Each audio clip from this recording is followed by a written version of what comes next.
बहुत सारी समस्याओं से जूझना भी पड़ता है। कई बार इस तरह के हमले भी हो जाते हैं और कई बार तो ऐसा हुआ है कि आर्थिक तंगियों से बहुत ज्यादा जूझना ही पड़ता है। अभी पिछले दिनों दिल्ली में रोहिणी सेक्टर 7 में एक बहुत बड़ा प्रोटेस्ट चल रहा था, वहां पर मेरा कैमरा माइक सब कुछ मतलब तोड़ दिया गया, मेरा फोन छीन लिया गया, बैग छीन लिया, लेकिन हम भी बुद्ध के नहीं आई है, संयम रखते हैं। मैंने कहा ठीक है, जो चीज आप मुझे दे रहे हो अगर मैं ले नहीं रही तो स्वाभाविक सी बात है वो मेरी नहीं है, आप बाकी जो आपके पास आप वही तो देंगे ना, जो मेरे पास है मैं वो दूंगी। तो उनका कहना है, और मैं तो यहाँ तक कह देती हूँ कि भैया जो गाली आप मुझे दे रहे हो सबसे पहले वो गाली आप अपने घर की बहन बेटियों को दे रहे हो, क्योंकि ये गाली पर्टिकुलर मुझे नहीं, आप एक महिला जाति को दे रहे हो और महिला के रूप में आपके घर में बहन बेटियां घूंघट करके बैठी। वहां पर एक मंत्री भी थे, तो जब मैंने करवा चौथ को लेकर वहां पर स्टेटमेंट रखी, महिलाओं की गुलामी की बात करी, उनको आजाद कराने की बात करी, तो कुछ दिन बाद वही मंत्री जी जो बातें मैंने बोली वो विधानसभा में रख रहे थे। जब उन्होंने विधानसभा में वो बात रखी तो वहां पर विपक्षी पार्टियों ने, मेरा जन्मदिन था, मेरे को जानकर आश्चर्य हुआ, बहुत बड़ा सरप्राइज मिला कि उस गांव की कम से कम 300-400 महिलाओं ने मतलब वीडियो कॉल की वहां से, और वीडियो कॉल करके मेरे जन्मदिन का केक भी काटा और उन्हें कहा नीलम जी आपके जन्मदिन पे हम संकल्प लेते हैं कि आज के बाद हम घूंघट नहीं करेंगे, और पुरुषों ने भी संकल्प लिया कि आज के बाद में हम अपने घर की महिलाओं से घूंघट नहीं करें। तो बदलाव आ रहा है, लोगों ने सिर्फ संगठनों को अपने निजी स्वार्थों के लिए यूज करना शुरू कर दिया। कहीं चुनाव होते हैं तो 10-20 लोग जाके अपना महत्व दिखाने लग जाते हैं कि देखिए आप हमें टिकट दीजिए, हमारे पास इतने लोग हैं, जबकि मैं ईमानदारी से कहूँ उनके पास में 10 लोग भी नहीं होते, यहाँ तक कि उनके घर वाले भी खुद उनको वोट नहीं है। उसकी वीडियो आप लोगों ने वायरल होती देखी होगी, उन्होंने जिस तरह से कहा कि मैं बुद्ध की धरती से आई हूँ, नमो बुद्धाय कह रही। ये देखिए हमारे लोगों को समझना चाहिए, जब इतने बड़े बड़े लोग, भारत का प्रधानमंत्री विदेशों में जाके कह रहा तो वो ऐसे ही नहीं कह रहा, हवा हवाई नहीं कह रहा, वहां वो ये नहीं कहता कि मैं कृष्ण की धरती से आया हूँ या राम की धरती से आया हूँ या हनुमान की धरती से आया, क्योंकि उनको भी पता है कि बाहर अगर इनको सम्मान मिलेगा तो वो सिर्फ बुद्ध के कारण मिलेगा, और भारत के लोगों को तो खासकर समझ जाना चाहिए सरकार रही, लेकिन उसके बावजूद क्या अत्याचार शोषण रुके। और उसके बाद भी हमने देखा कि तमाम जो SC ST से जो भी विधायक या सांसद आते हैं, अभी अगर मैं वर्तमान में बात करूं तो 131 सांसद पार्लियामेंट में आपके बैठे हैं, तो क्या उन्हें आप शिक्षित कह सकते हैं, क्या आप उन्हें जागरूक कह सकते हैं, क्या आप उनको उस संस्कृति कह सकते हैं जिस संस्कृति के परम पूज्य बाबा साहब ने बात की।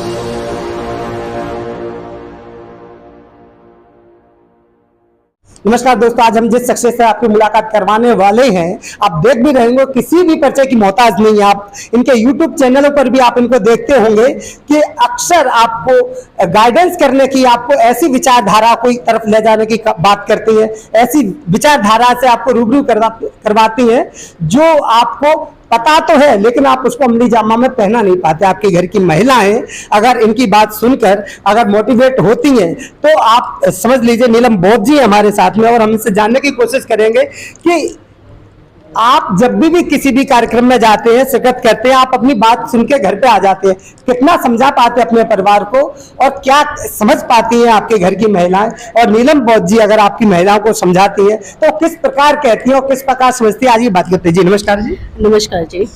नीलम जी, आज आप यहाँ पे बदरपुर क्षेत्र में आई, इतनी दूर का सफर तय करके ताजपुर पहाड़ी के धम्मदर्शी बुद्ध विहार के प्रांगण में आपने इतनी महिलाओं को मोटिवेट करने की कोशिश की, तो क्या लग रहा है कि यहाँ की महिलाओं के आपने रुख को कैसे पहचाना, क्या देखा आपने कि अभी क्या हिंदू रीति रिवाजों के हिसाब से काम कर रही है या कुछ बौद्ध धर्म के रीति रिवाजों से? देखिए, मैं यहाँ की नहीं बल्कि अगर मैं पूरे देश की बात करूँ, आज पूरे देश का जो सिनेरियो बना हुआ है, चाहे मैं बहुजन समाज की महिलाओं की बात करूँ या अन्य महिलाओं की बात करूँ, भारत तो 1947 में आजाद हुआ, लेकिन विडंबना है कि 1947 के बाद आज भी महिलाओं की स्थिति नहीं बल्कि पुरुषों की स्थिति भी जैसी थी वैसी की बनी है। शारीरिक रूप से तो आजाद हो गए, लेकिन जो मानसिक गुलामी है आज भी कहीं ना कहीं उस गुलामी से बहुजन समाज के लोग और इस देश की तमाम महिलाएं, चाहे वो किसी भी क्षेत्र, भाषा, धर्म से आती है, वो आज भी कहीं ना कहीं उस चीज से अपने आप को जूझ रही है। और जूझने का जो कारण है वो क्या है, क्योंकि बेसिक जो धर्म ग्रंथ है, धर्म ग्रंथ कहीं ना कहीं आज भी महिलाओं को गुलाम बनाए रखे हुए, और उसका कारण ये कि पैदा होते ही महिलाओं को जिस तरह से धर्म ग्रंथ थमा दिए जाते हैं, सुबह शाम घर में जो कर्म कांड होते हैं, पूजा पाठ होते हैं, वो कभी भी सवाल करना नहीं सिखाते, बल्कि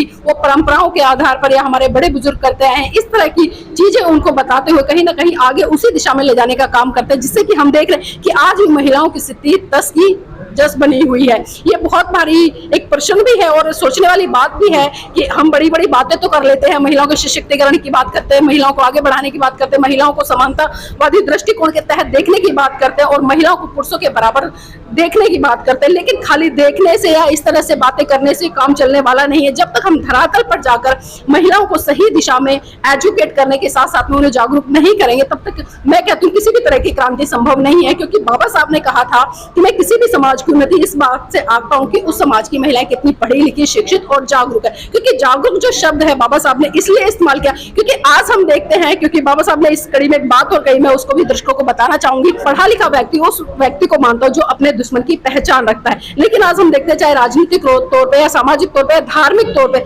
आज हमारे लोग बाबा साहब का नाम तो ले रहे हैं, बाबा साहब का झंडा तो उठा रहे हैं, जय जयकार तो कर रहे हैं, लेकिन जो शिक्षा की बात करी परम पूज्य बाबा साहब ने, एकेडमी शिक्षा की तो बात की, लेकिन उसके साथ साथ में जो जागरूकता है एक बहुत महत्वपूर्ण कड़ी है। क्योंकि कहीं ना कहीं किसी भी व्यक्ति का जो मानसिक विकास होता है वो जागरूकता से होता है। आप शिक्षित हो गए लेकिन जागरूक नहीं है तो आपकी शिक्षा किसी भी काम की नहीं है। इसलिए जरूरी है कि शिक्षित होने के साथ साथ आप जागरूकता की तरफ बढ़े, और जिस दिन आप जागरूकता की तरफ बढ़ेंगे, जो कर्म कांड है, पूजा पाठ है, इनसे बाहर निकलकर आप एक वैज्ञानिक दृष्टिकोण की तरफ बढ़ेंगे। और जब आप वैज्ञानिक दृष्टिकोण की तरफ बढ़ेंगे तो आप अपना भी विकास करेंगे और परिवार का विकास करेंगे और स्वाभाविक सी बात अपने समाज का विकास करेंगे। नीलम जी, आप जो हमारा बहुजन समाज है, आपने इसमें महिलाओं की स्थिति देखी होगी। अभी आपने कुछ दिनों पहले हाथरस की घटना देखी होगी, इसके बाद दिल्ली में भी कई घटना घटी। हमेशा जो है बहुजन समाज पर ही अत्याचार होता है, और जब भी उन पर जोर जुर्म होता है वो अपनी आवाज तक नहीं उठा पाते और पूरा प्रशासन उस बात को दबाने में लग जाता है। आपने हाथरस की घटना को देखा होगा, रात के 12 बजे, अगर हिंदू रीति रिवाज की भी बात करें तो रात के 12 बजे भी दाह संस्कार नहीं किया जाता।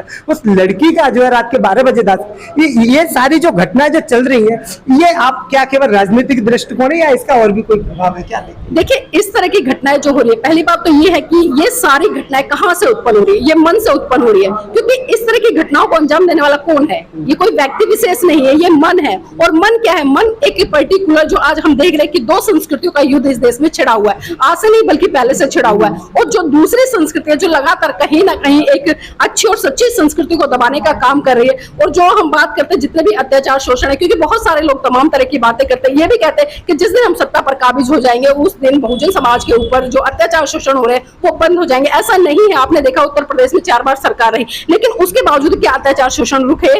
और उसके बाद भी हमने देखा कि तमाम जो SC ST से जो भी विधायक या सांसद आते हैं, अभी अगर मैं वर्तमान में बात करूं तो 131 सांसद पार्लियामेंट में आपके बैठे हैं, तो क्या उन्हें आप शिक्षित कह सकते हैं? क्या आप उन्हें जागरूक कह सकते हैं? क्या आप उनको उस संस्कृति कह सकते हैं जिस संस्कृति के परम पूज्य बाबा साहब ने बात की, भगवान बुद्ध ने बात करी?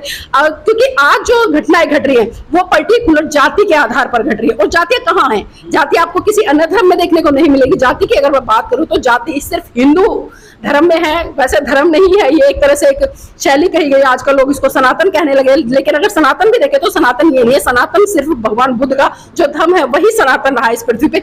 लेकिन जब धर्म के आधार पर देखते हैं तो वहां पर वर्ण व्यवस्था है, और वर्ण व्यवस्था है तो वर्ण व्यवस्था के अकॉर्डिंग 4 वर्ण में जिस तरह से मनुवादी लोगों ने, ब्राह्मणवादी लोगों ने, या जिस तरह से जो लालची लोग हैं या अपने आप को ऊपर रखना चाहते हैं, उन्होंने 4 श्रेणियों में लोगों को बांट दिया। और जिस तरह से नीचे जो SC ST OBC है उनको शूद्र श्रेणी में रखा कि मतलब वो तीनों की सेवा करें। तो आज जो अत्याचार शोषण हो रहे हैं और रुक नहीं रहे, इसके पीछे मैं तो मानती हूँ कि सिर्फ पर्टिकुलर धर्म ही एक ऐसी चीज है कि जिसके आधार पर, क्योंकि जिसने लोगों ने हिंदू धर्म को छोड़कर, क्योंकि आप मुसलमानों में चले जाओ, मुसलमानों में कोई इस तरह से धर्म के आधार पर अत्याचार शोषण नहीं होते। सिखों में चले जाओ, वहां पर इस तरह के अत्याचार शोषण नहीं होते। ईसाइयों में चले जाओ, वहां पर भी नहीं होते। पर्टिकुलर हिंदू धर्म में वर्ण व्यवस्था क्या, क्योंकि 3 ऊपरी जो वर्ण है वहां पर आपको कोई भी इस तरह का अत्याचार शोषण नहीं मिलेगा। लेकिन जो चौथा तबका है, चौथे तबके पे तीनों तबके लगातार अत्याचार शोषण करते हैं। तो हमारे लोगों को जरूरत है कि वो सांस्कृतिक परिवर्तन की तरफ बढ़े। जिस दिन उन्होंने सांस्कृतिक परिवर्तन कर लिया और सांस्कृतिक परिवर्तन के तहत वो एकजुट हो, क्योंकि वो समय भी था जब सम्राट अशोक के शासनकाल में हमने देखा कि पूरा भारत बौद्धमय था। इंडिया से लेकर मतलब आसपास की तमाम जो सीमाएं थी भारत देश से निकलती थी वो भी बौद्धमय रही। और अभी देखा कि जिस तरह से चाहे हमारे देश के माननीय प्रधानमंत्री हो या अन्य कोई भी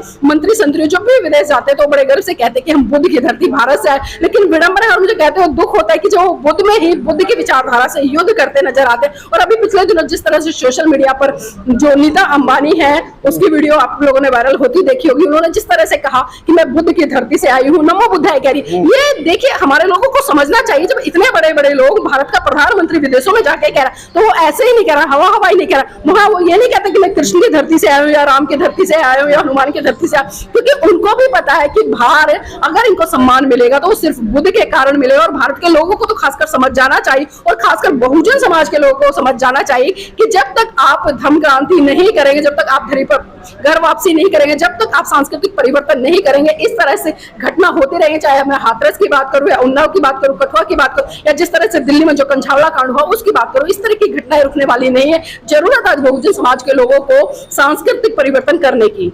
बाबा साहब ने इसके लिए 1956 में उन्होंने बौद्ध धर्म इसलिए ग्रहण कर लिया कि ताकि उनके समाज के अन्य लोग भी इस धर्म को ग्रहण करें। लेकिन तब से लेकर 1956 से लेकर आज तक भी कि आपको क्या लगता है कितनी धर्म क्रांति आई है, कितने लोगों ने धर्म परिवर्तन किया है? क्या ये धर्म परिवर्तन की दिशा में लोग हमारे जा क्यों नहीं रहे? और आपने शूद्र समाज की जो बात करी, वो शूद्र समाज में भी कई सारी ऐसी जातियां बना दी है, कोई अपने आप को ऊंचा समझता, कोई नीचा समझता, आपस में एकजुट नहीं हो पा रहे। इन सबको एकजुट करने के लिए क्या करना चाहिए? देखिए, आपने दो सवाल पूछे। आपने पहला तो लिया कि बाबा साहब ने सन 1956 में हिंदू धर्म को छोड़कर बौद्ध धर्म ग्रहण किया, और आज क्या कारण है कि तमाम संगठन बने हुए लेकिन लोग बुद्ध की आइडियोलॉजी की तरफ नहीं जा रहे। तो सबसे पहला कारण है निजी स्वार्थ। आप देखिए, आज तमाम संगठन, यहाँ तक कि अगर मैं रजिस्ट्रेशन की बात करूं तो मोटे मोटे तौर पर जो पेपरों में रजिस्टर्ड है संगठन, कम से कम 60-70 हजार संगठन जो महान पुरुषों के नाम पर रजिस्टर है। हर गली मोहल्ले में आपको संगठन मिल जाएंगे, लेकिन विडंबना यह है कि वो संगठन सिर्फ अपने तक सीमित है। आप कैलकुलेशन कीजिए, अगर मैं यहाँ पर 60,000 संगठन की बात करूं, 60,000 में से अगर आप एक एक अध्यक्ष उठाए तो 60,000 अध्यक्ष हैं इस भारत देश में। अगर वो 60,000 अध्यक्ष एक दिन अगर एक भी व्यक्ति को भगवान बुद्ध की, बाबा साहब की आइडियोलॉजी बताते हैं, इस देश की अच्छी संस्कृति और अच्छी संस्कृति से और सच्ची संस्कृति से रूबरू कराते हो, तो मैं कहती हूँ बहुत बड़े स्तर पर परिवर्तन आएगा। लेकिन आज लोगों ने सिर्फ संगठनों को अपने निजी स्वार्थों के लिए यूज करना शुरू कर दिया। कहीं चुनाव होता है तो 10-20 लोग जाके अपना महत्व दिखाने लग जाते हैं कि देखिए आप हमें टिकट दीजिए, हमारे पास इतने लोग हैं। जबकि मैं ईमानदारी से कहूँ, उनके पास में 10 लोग भी नहीं होते, यहाँ तक कि उनके घर वाले भी खुद उनको वोट नहीं देते हैं। तो आज कहीं ना कहीं ये बहुत बड़ा कारण है कि लोगों ने निजी स्वार्थों के कारण इतने गौरवान्वित तो धर्म को कहीं ना कहीं आज धूमिल करने का काम किया। लेकिन आज देख रहे हैं कि तमाम लोग झंडे उठाकर भी चल रहे हैं, लेकिन जो झंडे आज उठ रहे हैं वो भी कहीं ना कहीं निजी स्वार्थों के कारण। अभी जिस तरह से हमने देखा, उत्तर प्रदेश में बहुत बड़े बड़े बौद्ध सम्मेलन हुए, गुजरात में बहुत बड़े सम्मेलन हुए, राजस्थान में हुए। लेकिन मैं पूछना चाहती हूँ, इन बौद्ध सम्मेलनों में जो संख्या सम्मिलित होती है वो कौन सी है? क्या कोई नए बौद्ध वहां पर बनते हैं, या जो लोग हिंदू हैं वो हिंदू धर्म छोड़कर बौद्ध धर्म की तरफ बढ़ते हैं? आप कैलकुलेट कीजिएगा, वहां पर जितने भी चेहरे दिखाई देंगे,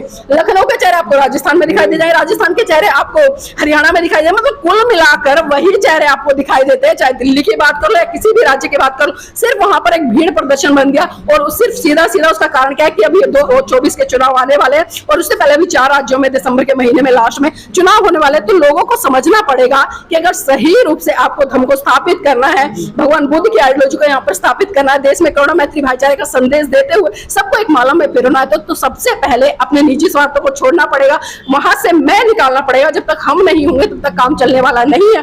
और दूसरी जो बात की आपने कि जिस तरह से जो शूद्र वर्ग है, शूद्र में जिस तरह से जो कैटेगरी है, कुछ लोग तो ऐसे हैं जो अपनी जातियों पर गर्व करते हैं। बिल्कुल सही कहा कि जिस तरह से हमने देखा पिछले दिनों, जिस तरह से गुर्जर आरक्षण को लेकर काफी हंगामा हुआ, जाट आरक्षण को लेकर हुआ, और पिछले दिनों जिस तरह से जाट जब आंदोलन पे बैठे, तो यहाँ पर विडंबना है जब इन लोगों के साथ में कोई भी एट्रोसिटी होती है किसी भी तरह की, चाहे मैं अभी जो पहलवान बेटियां थी रेस्क्यू उनके साथ में हुआ, पर्टिकुलर ये लोग तभी निकलते हैं जब इनके ऊपर अत्याचार शोषण होता है, वो तब का निकलता है, वही कास्ट निकलती है। लेकिन यहाँ पर जो बहुजन समाज के जितनी भी ये SC ST OBC में जातियां आती हैं, इनको संगठित होना चाहिए, इनको पता होना चाहिए कि हम भी उसी श्रेणी में। आप भले अपने आप को जाट कहें, गुर्जर कह के गौरवान्वित करें, यादव कह के गौरवान्वित, लेकिन ऐसा नहीं है। आज कुछ गुर्जर लोग भी निकल कर आ रहे हैं, यादव लोग भी समझदार है निकल रहे, कुछ जाट लोग भी जो कि खुले तौर पर इन चीजों का बहिष्कार कर रहे हैं, और वो जान रहे हैं कि जो ये जातियां हैं किसी और ने नहीं बल्कि इन पंडित पुजारी ने बनाई और अपने स्वार्थों के लिए बनाई है। नीलम जी, आज आप यहाँ पे आई हैं और आपने जो कैडर दिया, लोगों को समझाने की बात करी, लोगों को समझा, क्या लगा जो महिलाएं यहाँ पे आई, उनकी आप वेशभूषा से, बातचीत से कितना लगा, कितना आपकी बात समझ पाई हैं? और आगे अगर आपको और भी बुलाया जाए तो आपको क्या लगता है 2-4 बार में इन महिलाओं में कुछ परिवर्तन आएगा? देखिए, आपने महिलाओं के परिवर्तन की बात करी, मैं अगर महिलाओं का सबसे बड़ा उदाहरण दूं, मैं एक राजस्थान, एक हरियाणा, क्योंकि ये 2 राज्य ऐसे जो कहीं ना कहीं महिलाओं को, मैं कहती हूँ कि घर की 4 दीवारी में रखते हैं और घूंघट में रखते हैं। और राजस्थान का तो आपको अच्छे से पता है, वहां पर घूंघट बैन भी है सरकार की तरफ से, लेकिन उसके बावजूद महिला घूंघट। राजस्थान में मैंने बहुत सारे कार्यक्रम किए हैं, राजस्थान में भी, इधर हरियाणा में भी काफी कार्यक्रम, तो मैंने देखा है कि महिलाओं में बदलाव की एक बहुत बड़ी लहर आ रही है। मैंने देखा है अभी पिछले दिनों में 14 अप्रैल को हरियाणा में गई थी। हरियाणा में जब मैंने मन से बोलना शुरू किया, तमाम वहां पर हजारों की भीड़ थी, महिलाएं घूंघट करके बैठी। जब मैंने महिलाओं के ऊपर सवाल खड़े किए तो महिलाओं में कहीं ना कहीं एक चेतना का संचार हुआ। महिलाओं ने खुद उठ के सवाल किया कि बेटा हम तो घूंघट उखाड़ने के लिए तैयार है, लेकिन कल को ये पुरुष ही हमारे ऊपर उंगली उठाते हैं। तो मैंने वहां पर संकल्प लिया उन पुरुषों से कि भाई देखिए, जो महिलाएं कह रही है सही बात है, अगर ये है तो आप बाबा साहब की जय जयकार करना बंद कीजिए, बाबा साहब के नाम पे जो तमाम कार्यक्रम कराते हैं उनको करना बंद कीजिए, क्योंकि बाबा साहब ने कभी भी असमानता की बात नहीं करी। बाबा बाबा साहब ने हमेशा समानता की बात करी, चाहे वो महिला है, पुरुष है, कोई भी है। मतलब पहली दृष्टि में उनके लिए समानता है कि आप समानता का व्यवहार करो और इक्वल व्यवहार करके ही आप मनुष्य को सही रूप से स्थापित कर सकते हो। तो जब मैंने देखा वहां पर बहुत बड़ा परिवर्तन हुआ और 14 अप्रैल को मैं गई थी, 30 अप्रैल को मेरा जन्मदिन था। मेरे को जानकर आश्चर्य हुआ, बहुत बड़ा सरप्राइज मिला कि उस गांव की कम से कम 300-400 महिलाओं ने मतलब वीडियो कॉल की वहां से, और वीडियो कॉल करके मेरे जन्मदिन का केक भी काटा और उन्हें कहा, नीलम जी आपके जन्मदिन पे हम संकल्प लेते हैं कि आज के बाद हम घूंघट नहीं करेंगे। और पुरुषों ने भी संकल्प लिया कि आज के बाद में हम अपने घर की महिलाओं से घूंघट नहीं कर। तो बदलाव आ रहा है, ऐसा नहीं है। और सेम मैं राजस्थान की बात करूं, राजस्थान में तमाम मेरे हर कोने में, चाहे मैं मकरानी की बात करूं, ये क्या नाम है, रणसीसर हो या हो, कोटा हो, बूंदी हो, मतलब तमाम राजस्थान में कार्यक्रम लगे। वहां पर भी मैंने देखा कि महिलाओं की बहुत बढ़ चढ़कर भूमिका है। महिलाएं मंचों पे आना शुरू हो गई, महिलाओं ने इस मूवमेंट की बातें करना शुरू कर दिया। और यहाँ तक कि मैं एक घटनाक्रम बताऊंगी आपको। एक बार मैं राजस्थान के डूंगरगढ़ से आगे एक गांव है, बापे गांव, उस गांव में थी। वहां पर हजारों की संख्या थी, बहुत महिलाएं थी, घूंघट करके बैठी। वहां पर एक मंत्री भी थे।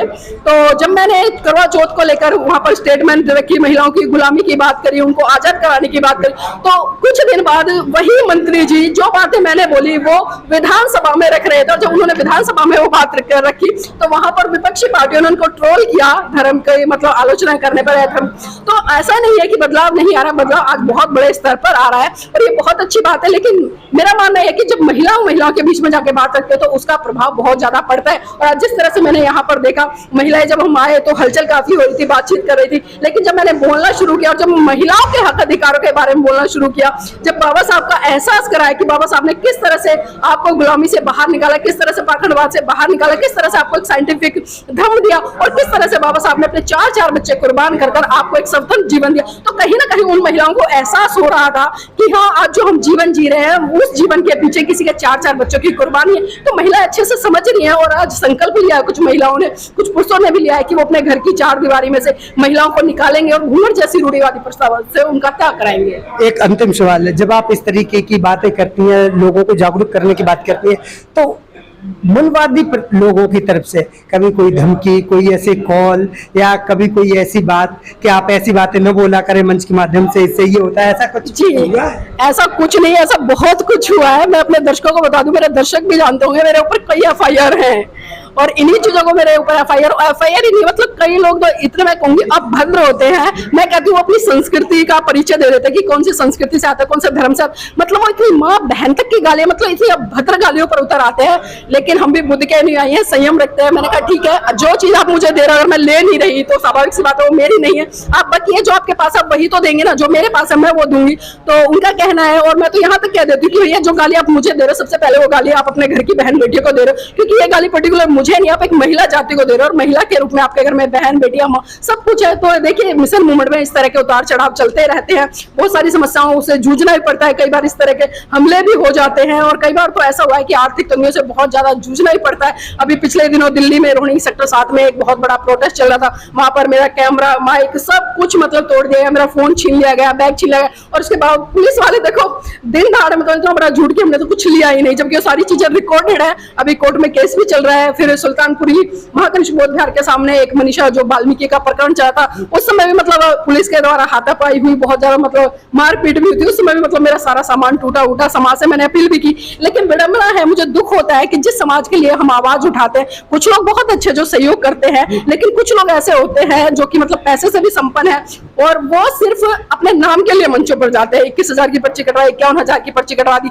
अपना नाम चमकाने के लिए मंचों पर आएंगे। लेकिन सही रूप में जो समाज में लोग काम कर रहे हैं, जो धरातल पर काम कर रहे हैं, उनको कभी भी वो 10 रुपए देने का प्रयास नहीं करते। तो मैं ऐसे लोगों से अपील करना चाहूंगी, देखिए जो लोग आज आपके लिए, आपके बच्चों के भविष्य के लिए आवाज उठा रहे, चाहे वो कोई भी, मैं अपनी बात नहीं करती, आप भी पत्रकार है, पत्रकार के तहत एक पत्रकार, आपको पता है कि कितना खतरा होता है। हम गोदी मीडिया तो है नहीं कि जो हमें दिया गया है, क्योंकि वो खबरें नहीं होती है, मैं आपको बता दूं, वो सिर्फ सूचनाएं होती है जो आपको दी जाती है। सही रूप में खबरें आपको बहुजन मीडिया दिखाता है। तो इस बहुजन मीडिया को भी मजबूत करने के लिए कुछ ना कुछ सहयोग करें, क्योंकि साहब मान्यवर काशीराम जी ने जिस तरह से वो पे बैक टू सोसाइटी का कॉन्सेप्ट दिया, तो उसके तहत अपनी इनकम में से कुछ ना कुछ, ज्यादा नहीं, कुछ ना कुछ अंश मात्रा आप अपने पत्रकारों को भी दें, ताकि उनका भी घर बार चलता रहे।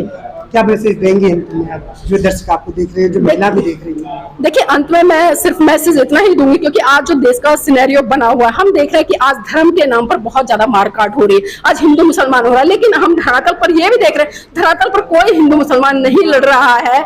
यह सिर्फ लड़ाई राजनीतिक सत्ता की लड़ाई है और 2024 की तैयारी है। और मैं तो अपने, खासकर अपने बहुजन समाज के लोगों से ये कहना चाहूंगी, साथियों, इन कर्म कांड पूजा पाठ से निकलिए, क्योंकि धर्म को मजबूत करने में सबसे महत्वपूर्ण भूमिका आपकी है। और आप अच्छे से जानते हैं कि आज आप कौन सी संस्कृति को मजबूत कर रहा है, तो आप उस वैज्ञानिक धर्म को मजबूत किए जिस धर्म को महाकारुणिक तथागत बुद्ध ने आपको दिया। इतने संघर्षों के बाद परम पूज्य बाबा साहब ने दिया, और सत्ता के माध्यम से साहब मान्यवर काशीराम जी ने जिस तरह से उत्तर प्रदेश का नक्शा बदला, तो आप उस तरफ बढ़िए, ना कि आज जो राजनीतिक लोग हैं उनकी मारकाट में। क्योंकि हम देखते हैं कि जो जय श्री राम के नारे लगाने वाले होते हैं, हाथों में तलवार उठाने वाले होते हैं, हथियार उठाने वाले होते हैं, या जिनके ऊपर FIR होती है, वो बच्चे कहीं ना कहीं हमारे बहुजन समाज के बच्चे होते हैं। तो इस तरह के आंदोलनों में अपने बच्चों को भेजना बंद करें, क्योंकि वहां पर सिर्फ आपके बच्चों के अंदर नफरत डाली जाएगी। और अगर सही मायने में आपको अपने बच्चों का विकास चाहिए, तो मैं कहूंगी आप बाबा साहब को पढ़ लेना और अपने बच्चों को पढ़ा देना। आपने सुना, नीलम बौद्ध जी थी, आपने इनको विचारों को सुना। अगर आप इनके विचार कंटिन्यू सुनेंगे तो निश्चित रूप से आपके जीवन में परिवर्तन आएगा। आपने अगर इनकी आधी बातें भी अपने जीवन में उतार लें तो निश्चित तौर पर आप जो है, जिस धर्म की बात कर रहे हैं, जिधर मंदिर की बात कर रहे हैं, आप बुद्ध जो है, बुद्ध तथागत बुद्ध के धर्म की तरफ आप प्रस्थान कर लेंगे। और यही एकमात्र है कि आपके जो जीवन में परिवर्तन ला सकता है। और जब तक मिलती है अगली खबर, तब तक आप बने रहिए हमारे साथ और देखते रहिए NCR कनेक्ट। नमस्कार।